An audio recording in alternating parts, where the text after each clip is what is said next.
بسم الله الرحمن الرحيم وإذا علم من آياتنا شيئا اتخذها هزوا أولئك لهم عذاب مهين من ورائهم جهنم ولا يغني عنهم ما كسبوا شيئا ولا ما اتخذوا من دون الله أولياء ولهم عذاب عظيم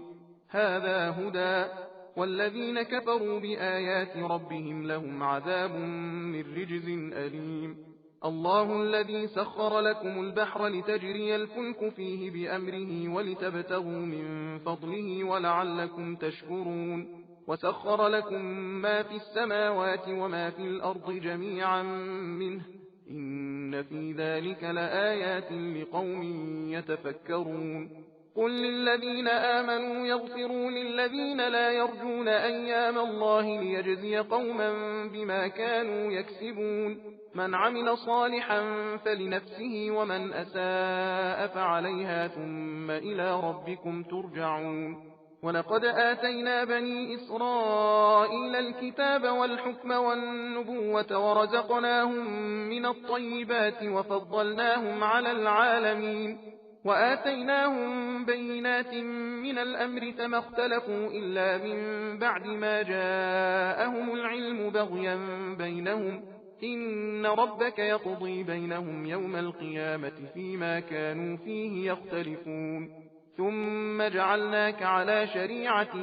من الأمر فاتبعها ولا تتبع أهواء الذين لا يعلمون إنهم لن يغنوا عنك من الله شيئا وإن الظالمين بعضهم أولياء بعض والله ولي المتقين هذا بصائر للناس وهدى ورحمة لقوم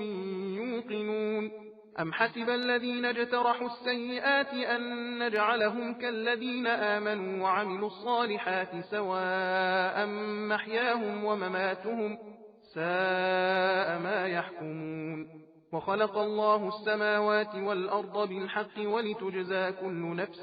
بما كسبت وهم لا يظلمون اور جب ہماری آیتوں میں سے کسی آیت پر واقف ہو جاتا ہے تو اس کی ہنسی اڑاتا ہے، ایسے ہی لوگوں کے واسطے ذلیل کرنے والا عذاب ہے۔ جہنم تو ان کے پیچھے ہی پیچھے ہے، اور جو کچھ وہ اعمال کرتے رہے نہ تو وہی ان کے کچھ کام آئیں گے اور نہ وہ جن کو انہوں نے خدا کو چھوڑ کر اپنے سرپرست بنائے تھے، اور ان کے لیے بڑا سخت عذاب ہے۔ یہ قرآن ہدایت ہے، اور جن لوگوں نے اپنے پروردگار کی آیتوں سے انکار کیا ان کے لیے سخت قسم کا دردناک عذاب ہوگا۔ خدا ہی تو ہے جس نے دریا کو تمہارے قابو میں کر دیا تاکہ اس کے حکم سے اس میں کشتیاں چلیں، اور تاکہ اس کے فضل و کرم سے معاش کی تلاش کرو، اور تاکہ تم شکر کرو، اور جو کچھ آسمانوں میں ہے اور جو کچھ زمین میں ہے سب کو اپنے حکم سے تمہارے کام میں لگا دیا ہے۔ جو لوگ غور کرتے ہیں ان کے لیے اس میں قدرت خدا کی بہت سی نشانیاں ہیں۔ اے رسول صلی اللہ علیہ وآلہ وسلم، مومنوں سے کہہ دو کہ جو لوگ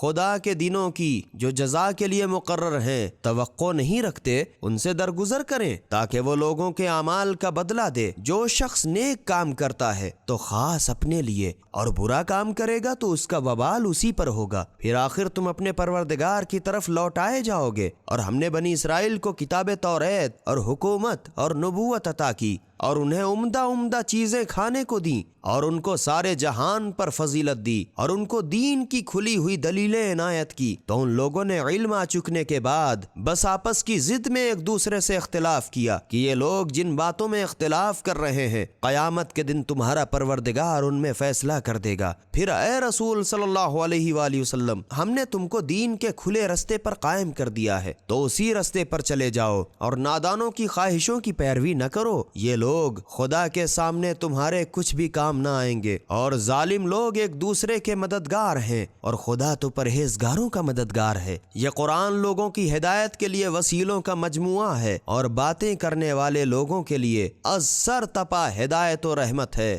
جو لوگ برے کام کیا کرتے ہیں، کیا وہ یہ سمجھتے ہیں کہ ہم ان کو ان لوگوں کے برابر کر دیں گے جو ایمان لائے اور اچھے اچھے کام بھی کرتے رہے اور ان سب کا جینا مرنا ایک سا ہوگا؟ یہ لوگ کیا برے حکم لگاتے ہیں۔ اور خدا نے سارے آسمان و زمین کو حکمت و مصلحت سے پیدا کیا، اور تاکہ ہر شخص کو اس کے کیے کا بدلہ دیا جائے، اور ان پر کسی طرح کا ظلم نہیں کیا جائے گا۔